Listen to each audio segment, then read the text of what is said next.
ఈరోజు ఢిల్లీలో జరుగుతున్నటువంటి all India institute of local self government వారి 100th ఇయర్లో ప్రవేశపోతున్నారు చెప్పే ఉద్దేశంతో ఒక కార్యక్రమాన్ని ఇక్కడ ఇన్హాబిటెడ్ సెంటర్లో ఏర్పాటు చేయడం జరిగింది. డెవలప్ ఢిల్లీ అట్ 2047 చెప్పేసి ఇక్కడ ఒక కాన్ఫరెన్స్ ఏర్పాటు చేయడం జరిగింది. ఇందులో అనేక మంది చాలా దేశం నుంచి కాకుండా ప్రపంచవ్యాప్తంగా చాలా మంది మేయర్స్ కూడా పాల్గొనడం జరిగింది. నెదర్లాండ్స్ నుంచి కావచ్చు, రష్యా నుంచి కావచ్చు, సౌత్ ఆఫ్రికా నుంచి కావచ్చు, ఇథియోపియా నుంచి కావచ్చు, అదేవిధంగా మన ఇండియా నుంచి కూడా చాలా మంది మేయర్లు కూడా ఇక్కడ పాల్గొనడం జరిగింది.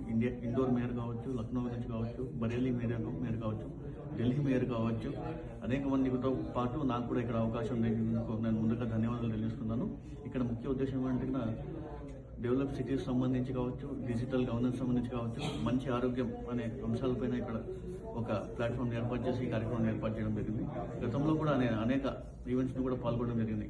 మన ముఖ్యమంత్రి వై జగన్మోహన్ రెడ్డి గారు, అనంత వెంకటరామరెడ్డి గారి సహకారంతో నేను రాష్ట్రం కాదు దేశంలో కాకుండా ఇంటర్నేషనల్ ఈవెంట్స్ లో కూడా పాల్గొనడం జరిగింది. రష్యాలో అయితే కూడా బ్రిక్స్ మేయర్ సమ్మిట్లో కూడా పాల్గొనడం జరిగింది. ఇరాన్లో మనం చూసుకుంటే ఏషియన్ మేయర్స్ ఫోరంలో కూడా పాల్గొనడం జరిగింది. అదే ఒక 3-4 months ముందు కూడా కొరియాలో కూడా నేను పాల్గొనడం జరిగింది. వరల్డ్ హ్యుమానిస్టిక్స్ సంబంధించి కూడా ఒక కార్యక్రమాన్ని కూడా పాల్గొనడం జరిగింది.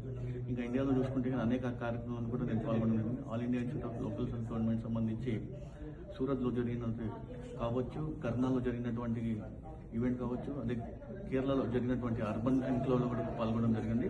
చాలా అనేకమైనవి ఈరోజు అన్ని కార్యక్రమాలు పాల్గొన్నట్టు కేవలం వైఎస్ జగన్మోహన్ రెడ్డి గారి సహకారం నన్ను మేయర్ చేస్తున్నందుకు నేను పాల్గొనడం జరిగిందని తెలియజేస్తాను. అదేవిధంగా ఈరోజు జగన్మోహన్ రెడ్డి గారు చేసినటువంటి అభివృద్ధి కార్యక్రమాలు కావచ్చు, ఆయన తీసుకొచ్చిన ఒక విప్లవాత్మక మార్పుల గురించి కూడా నేను రాష్ట్రంలో కాకుండా దేశంలోనే కాకుండా అంతర్జాతీయ రాష్ట్రాల్లో కూడా ఆయన సంబంధించి కూడా చెప్పడం జరిగింది. ఈరోజు సచివాలయ వ్యవస్థను చూసుకుంటే దేశంలోనే ఎక్కడ చాలా మంది దీని గురించి అడిగి తెలుసుకోవడం జరిగింది.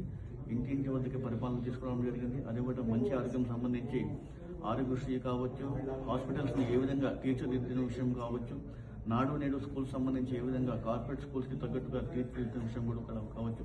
ఇవన్నీ కూడా మనం చూసుకుంటే కేవలం జగన్మోహన్ రెడ్డి గారితో సాధ్యమని కూడా చెప్పడం జరుగుతుంది. ఈరోజు సచివాలయ వ్యవస్థ గురించి చూసుకుంటే చాలా మంది మేయర్లు కావచ్చు, అంతర్రాష్ట్రీయ మేయర్లు కూడా ఇంత మంచి వ్యవస్థ మేము ఎప్పుడు వినలేదు, ఇలాంటి వ్యవస్థ మేము కూడా ఇంప్లిమెంట్ చేయాలని చెప్పి కూడా చాలా మంది చెప్పడం జరుగుతుంది. ఇంత మంచి అవకాశం ఇచ్చినందుకు ముందుగా నేను జగన్మోహన్ రెడ్డి గారికి ధన్యవాదాలు తెలియజేస్తున్నాను. అదేవిధంగా చూసుకుంటే రేపటితో నా మేయర్ పదవి కాలం పూర్తి కాబోతుంది. అయినప్పటికీ ఆఖరి రోజు కూడా నాకు ఈ అవకాశం వచ్చిందంటే కేవలం దీనికి కారణం వైఎస్ జగన్మోహన్ రెడ్డి గారు, అనంత వెంకటరామరెడ్డి గారిని తెలియజేస్తున్నాం. ఇంత మంచి కార్యక్రమంలో నేను పాల్గొనడం మీకు ధన్యవాదాలు తెలుస్తున్నాను.